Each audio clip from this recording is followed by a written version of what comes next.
In the heart of ancient India, when empires rose with stone and spread through fire, there lived a woman who chose a different path, not of conquest, but of compassion. Her name was Sanghamitra, a princess by birth, but a monk by purpose. She was the daughter of Emperor Ashoka the Great, and the bearer of a mission that would shape the spiritual destiny of an entire island. Her story begins in the golden age of Ashoka's rule, a time when the emperor, once fierce in battle, had turned toward peace after witnessing the horrors of the Kalinga War. He embraced the teachings of the Buddha and vowed to spread the message of dharma, the path of truth, non-violence, and inner liberation. Ashoka was not content with simply ruling lands. He wished to transform hearts. And in this mission, his children were not left behind. Sanghamitra, born into the luxury of the Mauryan palace, grew up in the shadow of war and wisdom. Her mother, Devi, was a noblewoman from the Himalayan region.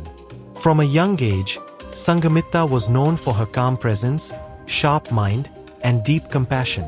She married briefly, fulfilling royal duty. But soon, like her brother Mahinda, she renounced worldly life and took vows to become a bhikshuni, a fully ordained Buddhist nun. At a time when female renunciation was rare and often questioned, Sanghamitra stood tall, a symbol of courage and clarity. Her most sacred task came when King Devanampiya Tissa of Sri Lanka, a devoted follower of the Buddha, requested the presence of a bhikshuni to establish the order of nuns on the island. Mahinda, who had already journeyed to Sri Lanka and introduced Buddhism there, knew there was only one person fit for this, Sanghamitra. She accepted the call, not as a queen or emissary, but as a servant of the Dhamma. And so, with determination and serenity, she set sail across the ocean from India to Lanka, carrying not only robes and scriptures, but something far more sacred, a sapling of the original Bodhi tree, the very tree under which the Buddha had attained enlightenment. Her arrival in Anuradhapura, the ancient capital of Sri Lanka, was a moment of profound grace. The people gathered in awe, not for her status, but for her presence. The Bodhi sapling was planted with reverence in the Mahamegha Gardens, where it still stands today, a living witness to Sanghamitra's mission. But she did not stop at symbolism.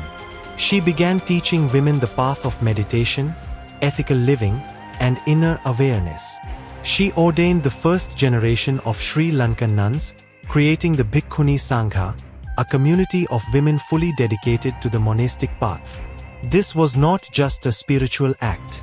It was a revolution of equality, a clear declaration that women, too, had the right and capacity to walk the path of enlightenment. For years, Sanghamitra guided the order, offering wisdom, discipline, and unconditional support. Her presence brought balance to the growing Buddhist movement in Sri Lanka, uniting both male and female practitioners in a shared journey. Her legacy continued long after her passing. The Bhikkhuni order she founded flourished for centuries. The Bodhi tree she brought became a sacred symbol of Buddhism across the world. And her life became an example of silent strength, of how one woman, with purpose and devotion, can shape the spiritual future of generations. Today, when women step into monasteries and take vows as nuns, when the Bodhi tree in Anuradhapura is visited by thousands, when the teachings of the Buddha are shared with open hearts, Sanghamitra's spirit walks among them.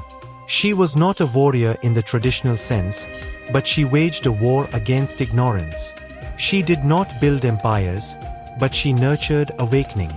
She did not wear a crown, but she carried the light of the Buddha across seas and centuries. Sanghamitra, daughter of Ashoka, mother of the Bhikkhuni Sangha, the gentle flame that still lights the way for all those who seek liberation beyond boundaries. Her story reminds us that the most powerful journeys are not those made with armies, but those made with faith, humility, and the courage to serve.